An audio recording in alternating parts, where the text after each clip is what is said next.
Hello friends, welcome back to the UGC NET commerce classes. आज हम पढ़ेंगे e filing of income tax return, यानी income tax return से related जो form है, जो इनकम टैक्स रिटर्न फॉर्म है, उन सब के बारे में आज हम डीपली पढ़ेंगे। तो अगर आपको वीडियो पसंद आए तो वीडियो को लाइक, शेयर और अगर आप चैनल पर न्यू हैं तो चैनल को सब्सक्राइब ज़रूर कर देना। Okay, let's we start. Firstly आता है व्हाट इज़ आईटीआर, यानी what is income tax return form. तो income tax return is a form in which the taxpayer file information about the income earned and tax applicable to the income tax department. Okay, the department has notified seven various form. तो कितने types के form होते हैं? 7 types के होते हैं। ITR 1 काफ़ी बार paper में पूछा जाता है। ITR 1, ITR 2, ITR 3, ITR 4, ITR 5, ITR 6 and ITR 7. Okay, every taxpayer should file his ITR on or before the specified due date. यानी जो भी टैक्स पेयर है उसको ड्यू डेट से पहले, मतलब मान लो उसके ऊपर जो भी ITR एप्लीकेबल है उसको वो फाइल करना चाहिए। ठीक है, the applicability of ITR form varies depending on the source of income, यानी किस मतलब ये जो कौन सा ITR फॉर्म है वो एप्लीकेबल होगा, ये डिपेंड करता है कि आपकी इनकम का सोर्स कौन सा है। भाई इनकम सैलरी से हुई है या बिजनेस प्रोफेशन से हुई है या अदर सोर्सेज से हुई है। ठीक है, ये डिपेंड करता है। तो the amount of income earn and category, the tax payer belong to the individual. और टैक्स पेयर कौन कौन हो सकते हैं? इंडिविजुअल भी हो सकता है, HUF हो सकती है या कंपनी हो सकती है। ठीक है, तो इस पर डिपेंड करता है। और ये देखते हैं कि भाई जो इनकम है वो कौन से सोर्सेज से हुई है, तो उसी के अकॉर्डिंग ITR फॉर्म में वो फाइल करना पड़ेगा। Okay, why should file ITR। अब बात आती है कि ITR है वो क्यों फाइल करना चाहिए। ठीक है, तो it is mandatory to file income tax return in India if any of the condition mention below are applicable to you. अब किस केस के अंदर आपको income tax return form file करना पड़ेगा? ठीक है, देखो, if your gross annual income is more than, अगर इंडिविजुअल है और उसकी एज 60 ईयर से कम है, तो अगर आपकी इनकम 2.5 लाख है, ठीक है, इससे ज़्यादा है या इतनी है, तो आपको ITR फॉर्म में वो फाइल करना पड़ेगा। ओके, और इंडिविजुअल जिसकी एज 60 ईयर से ज़्यादा है लेकिन 60 ईयर से ज़्यादा है लेकिन 80 ईयर से कम है, ठीक है, तो उसको अगर उसकी इनकम 3 लाख है या 3 लाख से ज़्यादा है तो उसको ITR फॉर्म में फाइल करना पड़ेगा। ठीक है, हमें पता है ना 2.5 लाख तक की इनकम तो टैक्स एग्जम्पशन की कैटेगरी में आती है। 2.5 लाख से जो कम इनकम होती है, ठीक है, अगर 2.5 लाख से इनकम ज़्यादा होती है तो टैक्स लगता है जो 60 ईयर से कम है। और उसके बाद जो जो जो सीनियर सिटीजन आते हैं उसकी अगर मान लो 60 ईयर से अबोव है, 80 ईयर तक है तो 3। ठीक है, और जो सुपर सीनियर सिटीजन आ गए 80 ईयर से ज़्यादा है तो उन केस में आपको 5 लाख तक छूट मिलती है। और अगर आपकी इनकम 5 लाख से ज़्यादा है तो आपको इनकम टैक्स रिटर्न फाइल करना होगा, यानी आपको फिर टैक्स है वो पे करना पड़ेगा। ठीक है, if you have more than one source of income like house property capital gain, तो उस केस में आपको ITR फाइल करना पड़ेगा। ठीक है, ज़्यादा सोर्सेज से इनकम हो रही है। If you want to claim an income tax refund from the income tax department, उस केस के अंदर अगर मान लो आप इनकम टैक्स डिपार्टमेंट के पास क्लेम करते हो इनकम टैक्स रिफंड से related. If you have earn from have invested in foreign assets, अगर आपने फॉरेन असेट्स के अंदर इन्वेस्ट किया कर रखा है और उससे आपको इनकम अर्न हो रही है। If you wish to apply for visa और ए लोन, अगर आप वीज़ा या लोन के लिए अप्लाई कर रहे हो तो। If the tax payer is a company, अगर टैक्स पेयर कंपनी है और a firms irrespective of profit and loss, ठीक है, तो उनको भी फाइल करना पड़ेगा। देखो, ये आता है ITR 1, ITR 2, ITR 3, ITR 4, ITR 5, ITR 6, 7। ठीक है, तो इसके बारे में हम डीपली पढ़ेंगे। फर्स्टली आता है ITR 1। ITR 1 के अगर जाने तो ITR 1 को हम सहज के नाम से भी बोलते हैं, काफ़ी बार पेपर में आता है, तो आपका इसका जो अदर नेम है वो भी लर्न करने की ज़रूरत है। तो इनकम टैक्स रिटर्न जो फॉर्म नंबर 1 है सहज है, तो this return form is for resident. पहली बात आती है किसके लिए होता है, तो ये resident individual whose total income for the assessment year 2018-19 include income from salary से हो, ठीक है, सैलरी या पेंशन से हो, income from one house property excluding case where loss is brought forward for previous year, तो उसको नहीं लेंगे हम। इनकम फ्रॉम अदर सोर्सेज में लेकिन क्या एक्सक्लूड है, जो विनिंग फ्रॉम लॉटरी या हॉर्स रेस से हुई है उसको हम एक्सक्लूड करेंगे। Agriculture income up to the 5,000 है, ठीक है, तो वहाँ पर who can not use ITR 1। अब बात आती है कौन ITR 1 है उसको यूज़ नहीं कर सकता, जिसकी इनकम एक्सीड हो जाती है 50 लाख से अब तो फिर वो ITR फाइल नहीं करना पड़ेगा, उसकी जगह उसको दूसरा फॉर्म फाइल करना पड़ेगा। एग्रीकल्चर इनकम अगर 5,000 से ज़्यादा हो जाती है तो उस केस में भी उसको कोई दूसरा फॉर्म फाइल करना पड़ेगा। If you are taxable capital gain के अंदर है तो भी आप ITR 1 फाइल नहीं कर सकते हो। If you have income from business and profession, या आपकी जो इनकम है मोर देन 1 हाउस प्रॉपर्टी, अगर एक हाउस प्रॉपर्टी से हुई है तो ठीक है आप ITR 1 फाइल करोगे, लेकिन अगर आप एक से ज़्यादा हाउस प्रॉपर्टी से हुई है तो फिर आप ITR 1 फाइल नहीं कर सकते। ठीक है। If you are a director of a company तो भी आप फाइल नहीं कर सकते। If you had investment in unlisted equity share any time during the financial year, इस केस में भी आप नहीं कर सकते। Owning assets including financial interest in any entity outside India. If you are a resident including signing authority in any account located outside India. If you are a resident not ordinary resident and non resident. ठीक है। And having foreign assets और foreign income है। If you are assessable in respect of income of another person in respect of which tax is deducted in the hand of other person. ठीक है। तो इस case में भी आप file नहीं करोगे। ठीक है। तो ये था ITR 1 के बारे में। तो ITR 1 आपने देख लिया। तो जो सैलरी से इनकम होती है या आपकी एक हाउस प्रॉपर्टी से इनकम होती है उस केस के अंदर आप ITR 1 फाइल करते हो।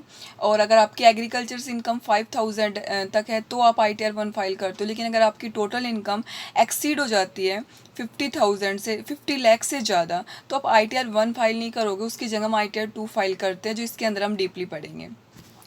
तो ITR 2 is for the use of an individual or Hindu undivided family whose total income for the assessment year 2018-19 include income from salary, pension or income from house property owned, income from other sources।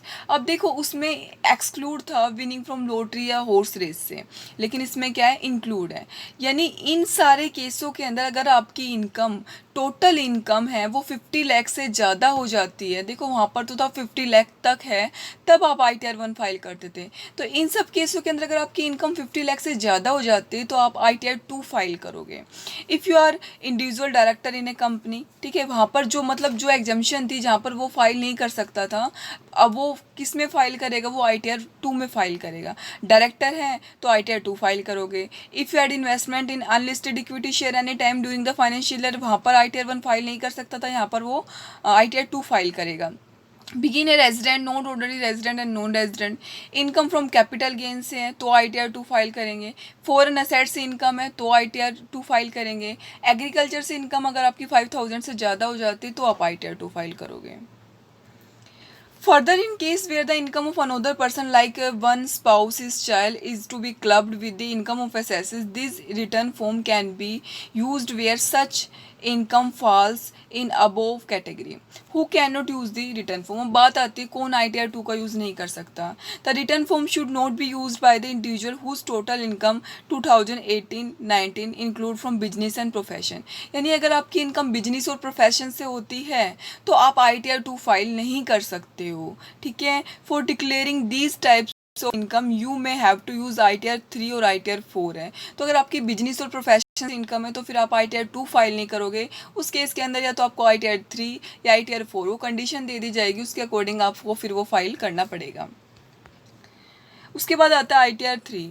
The current ITR 3 form is used by the Hindu undivided family who have income from proprietary business or carrying on profession। यानी अगर आपकी income business और profession से होती है तो आप ITR 3 file करते हो। The person having income from following sources is eligible to ITR 3। ठीक है। Carrying on business and profession, ये कोई बिजनेस एंड प्रोफेशन चला रहा है तो वो ITR 3 फाइल करेगा। If you have an individual director in a company, company के अंदर अगर आप डायरेक्टर हो और आप मतलब बिजनेस एंड प्रोफेशन चला रहे हो। If you have had an investment unlisted equity share at any time during the financial year, return में include income from house property, salary, pension, income from other sources, income of a person as a partner in a firm. यानी आपकी जो firm के अंदर जो income हो रही है वो एक पार्टनर के रूप में हो रही है, तो उस केस के अंदर आप ITR 3 है वो फाइल करोगे। इसके बाद देखो आई टी आर 4 को याद रखना सुगम से भी बोलते हैं, काफ़ी बार एग्जाम में आता है ये कि भाई इसका अनोदर नाम क्या है। तो आई टी आर 4 का नाम है सुगम और आई टी आर 1 का नाम है सहज है। The current I T R 4 is applicable to the individual and H partnership firm other than LLP। देखो LLP के ऊपर ये एप्लीकेबल नहीं होता है, यानी लिमिटेड लाइबिलिटी पार्टनरशिप पर एप्लीकेबल नहीं होता है ये। तो किस पर एप्लीकेबल होता है? इंडिविजुअल के ऊपर, एच के ऊपर, पार्टनरशिप फर्म के ऊपर। Which are resident having income from business और प्रोफेशन, ठीक है। It also include those who have opted from the presumptive income scheme as per. लेकिन किन पर अप्लीकेबल होगा? जिन्होंने ये स्कीम ले रखी है, प्रिजम्पटिव इनकम स्कीम के अंदर आते हैं, ठीक है। Presumptive income scheme as per the section 44AD, 44AD-A, 44A of the income tax act. However if the turnover of the business, अगर बिजनेस की टर्नओवर एक्सीड हो जाती है 2 करोड़ से ज़्यादा और वो प्रिजम्पटिव इनकम स्कीम के अंदर आते हैं, तो फिर वो बिजनेस एंड प्रोफेशन की इनकम के लिए वो फिर आई-टी-आर 4 फाइल करेंगे, आई-टी-आर 3 नहीं। Okay, the tax payer will have the file, ठीक है। If the turnover of the business exceed rupees 2 crore, the tax payer will have to file ITR 3, ठीक है। अगर मान लो, देखो इन स्कीम के अंदर आते हैं तो फिर वो आई-टी-आर 4 फाइल करेगा। लेकिन अगर टर्नओवर है वो बिजनेस की 2 करोड़ से ज़्यादा हो जाती है तो फिर टैक्स पेयर को आई-टी-आर 3 फाइल करना पड़ेगा, ठीक है। अगर वो प्रिजम्पटिव इनकम स्कीम के अंदर आते हैं तो फिर वो आई-टी-आर 4 फाइल करेंगे, और लेकिन LLP पर अप्लीकेबल नहीं होगा ये, ठीक है।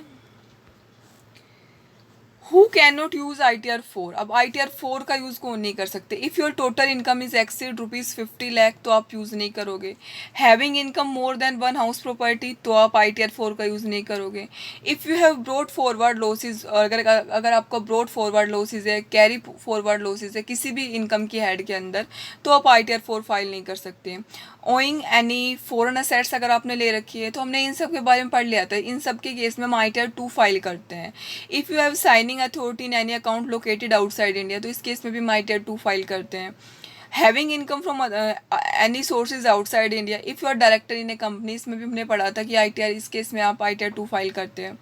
If you have an investment the unlisted equity share any time during the financial year, इस केस में भी आप आई-टी-आर 2 फाइल करते हो। बिगिन a resident, not ordinary resident and non resident having foreign assets और फॉरेन इनकम है, ठीक है, तो इस केस में भी आप आई-टी-आर 2 फाइल करोगे। If you are assessable in the respect of income of another person in respect of which tax is deducted in the hand of other person, तो इस केस में भी आप आई-टी-आर 2 फाइल करोगे। यहाँ पर आप आई-टी-आर 4 है वो फाइल नहीं कर सकते हो। इसके बाद आता है आई-टी-आर 5 है। अब देखो आई-टी-आर 5 कहाँ पर अप्लीकेबल होगा? हमने देखा था आई-टी-आर 4 था, LLP पर अप्लीकेबल नहीं था। लेकिन आई-टी-आर 5 इज़ ए फॉर फर्म, किस किस के लिए? फर्म के लिए, LLP के लिए, लिमिटेड लाइबिलिटी पार्टनरशिप फर्म के लिए, एसोसिएशन ऑफ पर्सन के लिए, बॉडी ऑफ इंडिविजुअल के लिए, आर्टिफिशियल जुडिशरी जो पर्सन है उनके लिए, एस्टेट ऑफ डिसीज्ड है, एस्टेट ऑफ इंसॉल्वेंट है, business trust and investment fund है। तो इन सब के लिए आपका क्या आई-टी-आर 5 है, ठीक है। जैसे जिसके लिए आई-टी-आर 4 नहीं तो उनके लिए क्या बना दिया गया? आई-टी-आर 5 है। जैसे जो AOP हो गया, BOI हो गया, LLP हो गया, इन सब के लिए क्या आपको आई-टी-आर 5 है वो फाइल करना पड़ेगा। आई-टी-आर 6 है for company other than company claiming exemption under 11, ठीक है। कंपनी के लिए, लेकिन उन कंपनी को छोड़कर जो क्लेमिंग करती है, क्लेमिंग एग्जामिशन की क्लेमिंग करती है अंडर सेक्शन 11 के अंदर। Income from property held of charitable और religious purpose, this return has to be filed electronically only, और ये रिटर्न सिर्फ इलेक्ट्रॉनिकली फाइल की जाएगी, ठीक है। उन कंपनी पर एप्लीकेबल नहीं होगा जो चैरिटेबल या रिलीजियस पर्पज के लिए एस्टेब्लिश हुई है, ठीक है। उन कंपनी को शामिल नहीं करेंगे, ठीक है। तो कंपनी के केस के अंदर होता है, लेकिन वो कंपनी नहीं जो चैरिटेबल पर्पज के अंदर आती है, उनके लिए फिर आई-टी-आर 6 फाइल नहीं करोगे। इसके बाद आता है आई-टी-आर 7 जो लास्ट फॉर्म है। तो for person including company required to furnish return under 139(4)(a), 139(4)(b), 139(4)(c and section 139(4)(d), 139(4)(e), 139(a)(f), तो जो इन सेक्शन के अंदर आती है तो वो कंपनी आई-टी-आर 7 फाइल करेगी। Return under section ITR 4 is required to be filled by every person in receipt of income derived from property held under the trust और other legal obligation wholly for charitable religious purpose. यानी अगर मतलब यहाँ पर क्या है, देखो ITR 6 में वो कंपनी इंक्लूड नहीं थी जो चैरिटेबल पर्पज वगैरह के लिए एस्टेब्लिश हुई है, लेकिन ITR 7 में ये कंपनियाँ आती हैं, ठीक है। इन कंपनी को लेकर चलेंगे। रिटर्न ITR 4A के अंदर, ITR 4B में is required to be filled political party if the total income without giving effect to the provision of 139A exceed the maximum amount not chargeable to the income tax. 139(4) is required to filled by every scientific research association, ठीक है। News agency है उनके लिए 139(4) applicable है। Association of institution refer to the section 1023A, institution refer to the section 1023B, और fund और institution और university और अदर एजुकेशन इंस्टीट्यूशन, हॉस्पिटल या मेडिकल इंस्टीट्यूशन, तो उनके लिए कौन सा अप्लीकेबल है, उनके लिए 139(4) एप्लीकेबल है। Return under section 139(4) is required to be filled every university, और जो यूनिवर्सिटी हो गई, कॉलेज होगी, वो कौन सी फाइल करेगी, 139(4D, which is not required to furnish return of income और loss any provision of the section. 139(4E must be filled by every business at trust is not required to the return of loss under any provision of the section. 139(4)(f) क्या है, must be filled by investment fund referred to the section 115UB is not required to furnish return of loss under any provision of the tax section, ठीक है। तो ये थे हमारे जो different ITR जो फॉर्म थे, ITR 1, ठीक है, ITR 2, ITR 3, ITR 4, ITR 5, ITR 6, ITR 7, जो एग्जाम पॉइंट ऑफ व्यू से काफ़ी इंपॉर्टेंट है। तो अगर आपको वीडियो पसंद आए तो वीडियो को लाइक, शेयर, और अगर आप चैनल पर न्यू हैं तो चैनल को सब्सक्राइब जरूर कर देना, ताकि आपको जो भी इंपॉर्टेंट टॉपिक है जो सारे कॉमर्स से रिलेटेड हैं, ताकि आपको उनकी टाइमली नोटिफिकेशन है वो मिल जाए। Okay, thank you.